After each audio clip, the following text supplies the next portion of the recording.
Hello, welcome from the First United Methodist Church in Phoenixville, Pennsylvania. I'm going to be out of the pulpit this weekend, and I'm going to be out of town. The service will be led by the Reverend Dennis Keene, who is a retired United Methodist pastor, a good friend of the congregation, and a good friend in general. And encourage you to come and join us. We'd be glad to see you. But in order to have something online, I want to share a few things with you, and I'm just going to do it informally this week. And this week is Juneteenth, June 19th. By the time you see this, it will be past. But what will not be past is the celebration of the events of June 19th, 1865. And that celebration here locally on Sunday afternoon between 2 o'clock and 6 o'clock will be held on Bridge Street in Phoenixville. I encourage you to come and be part of it. It's an important observation. Um, and I'm going to get around to what it's about in a minute, but let me start out by reading a portion of the eighth chapter of John, and then I'll comment on a couple of things as I go along. But I think you'll understand what I'm getting at when I say this. John says that Jesus said to the Jews who had believed in him,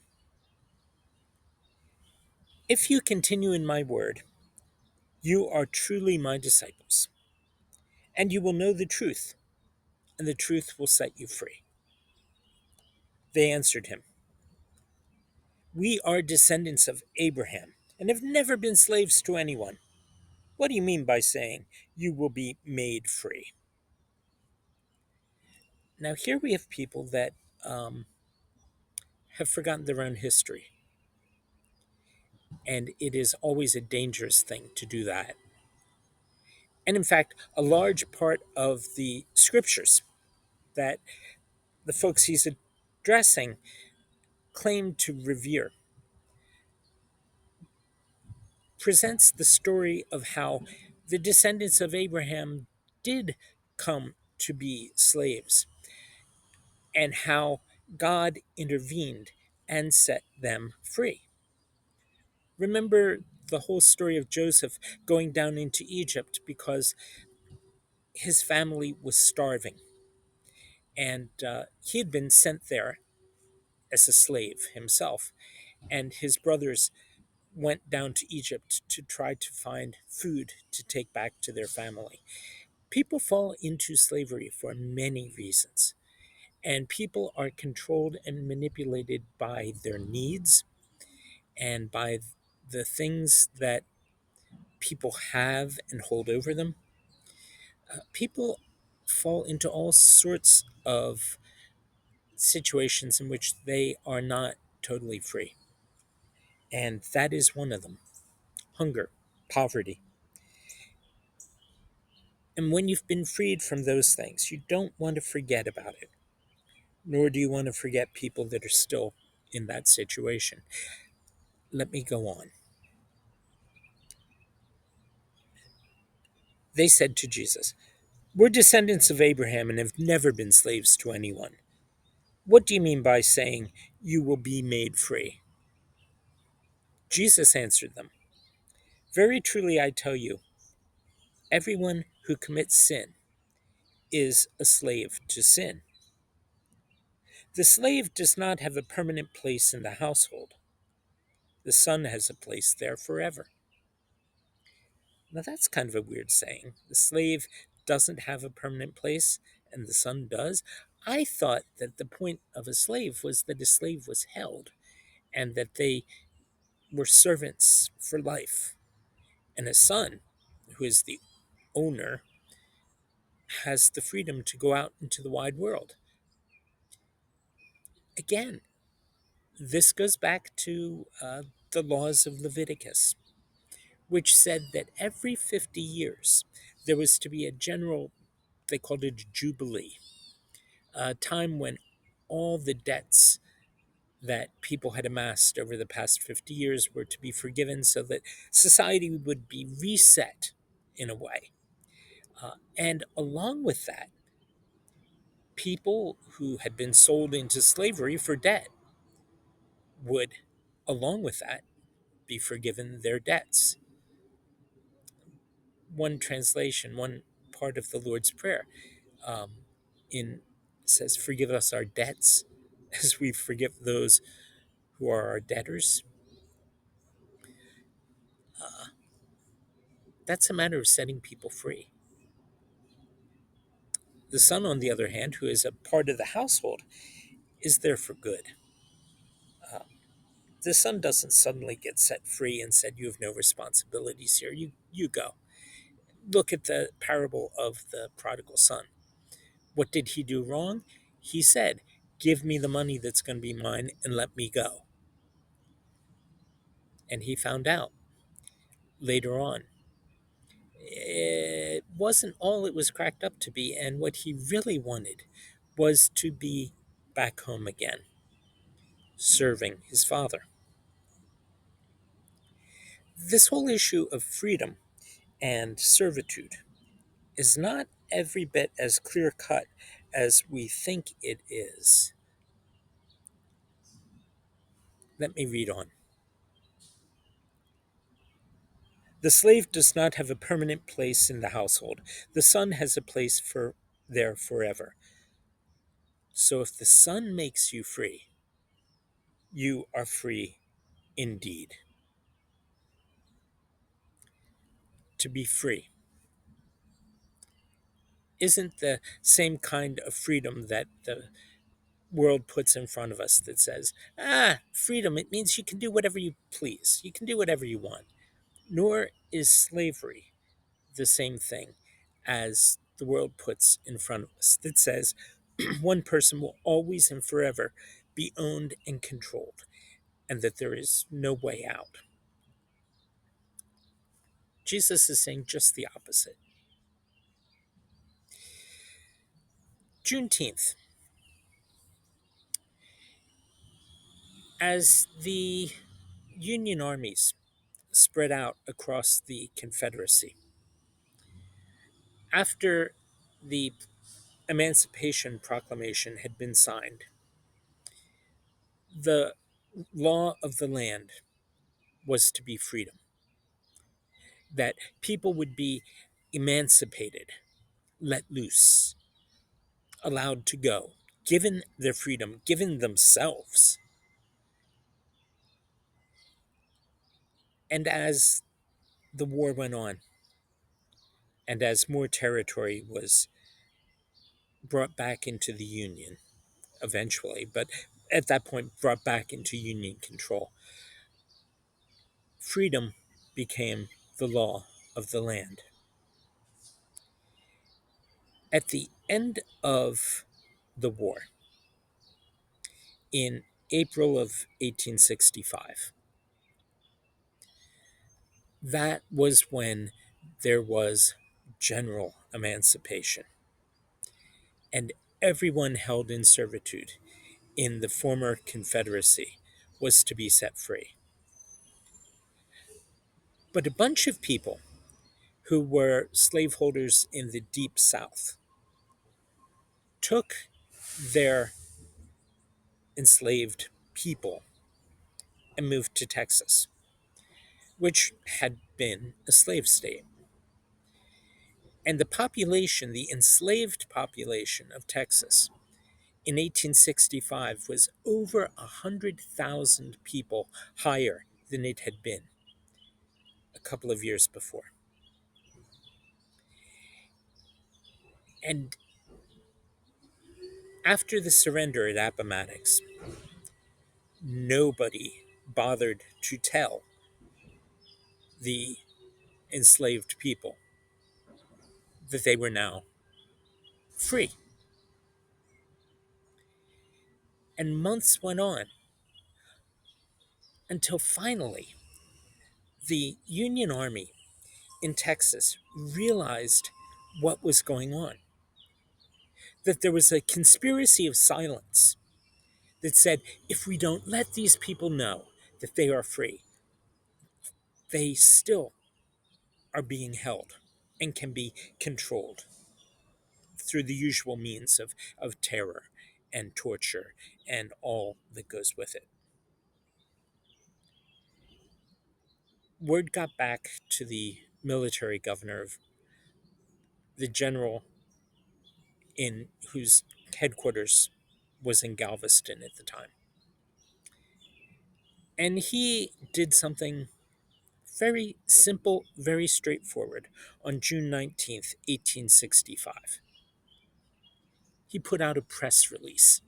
He just put out a press release, a general order in military terms, announcing the law, announcing that people had already been set free, announcing that slavery had ended, just telling people, oh, by the way, guess what? I don't care what they're telling you. You're free. You have to be paid now to do this stuff.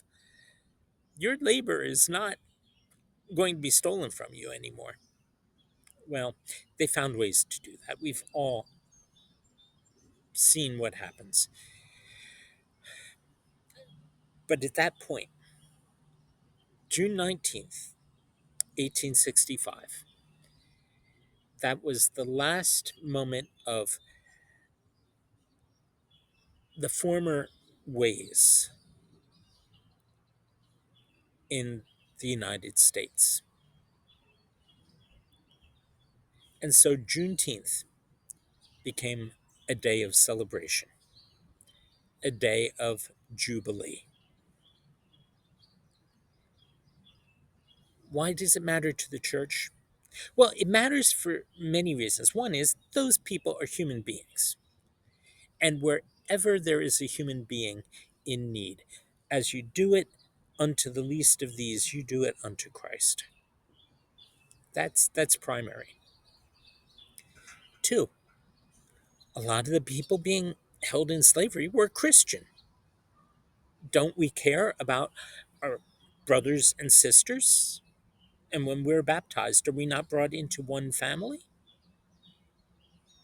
We are. What would you do if part of your family were being held as captives that way? You don't have to imagine it. Look at the news. How do people in the Middle East react to the mistreatment of their extended families? Now, I'm not taking sides on this. I'm not saying Jews or Palestinians, but what I'm saying is, hey, take a look. People care, don't they?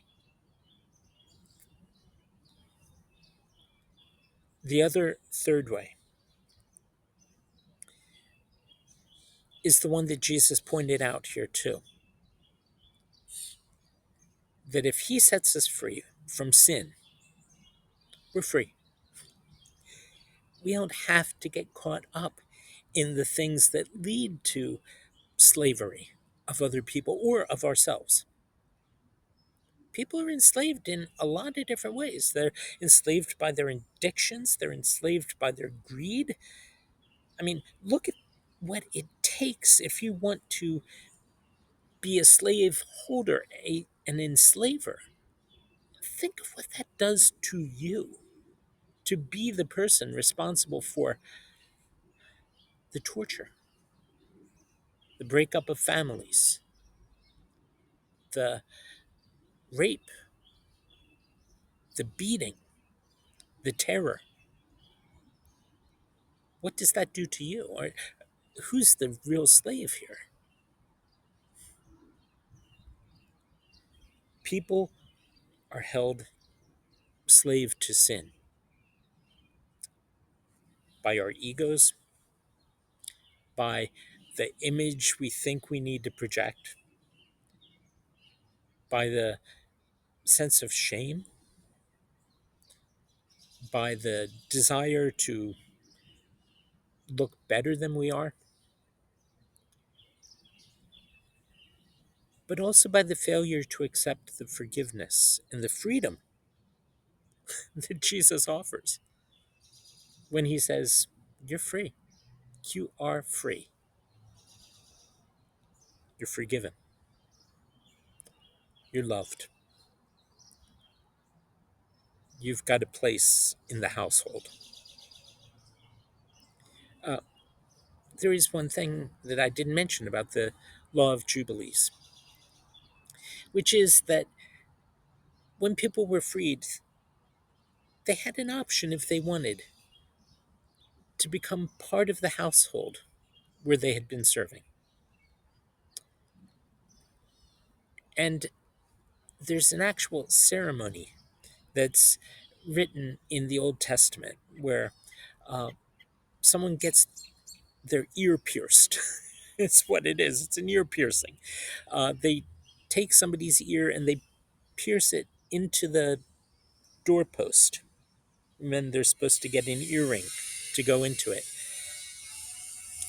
to show that, yes, they had been enslaved, but they're staying as part of things now, as a free person on an equal status with the person that had enslaved them,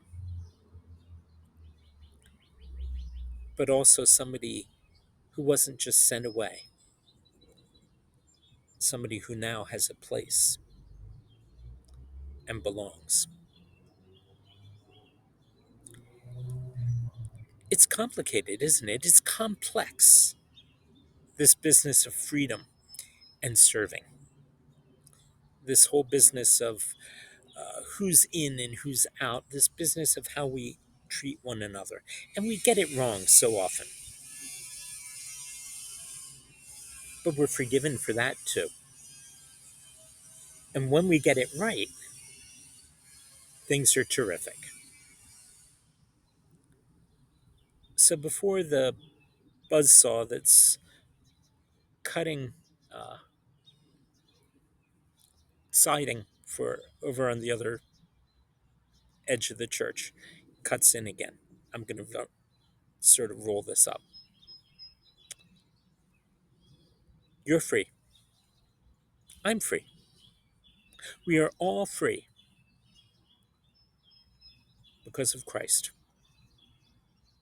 A simple declaration, but a deep one, and one worth celebrating. Come join us as we celebrate. Join us on Sunday morning. If you can't, join us on Sunday afternoon. If you're living somewhere else, find a place to belong, a place where you can be free and serve at the same time, a place where you can be the person God has made you to be, with freedom in Christ, to love, to serve, and to witness to his goodness. Have a great weekend, everybody, and go in peace. Amen.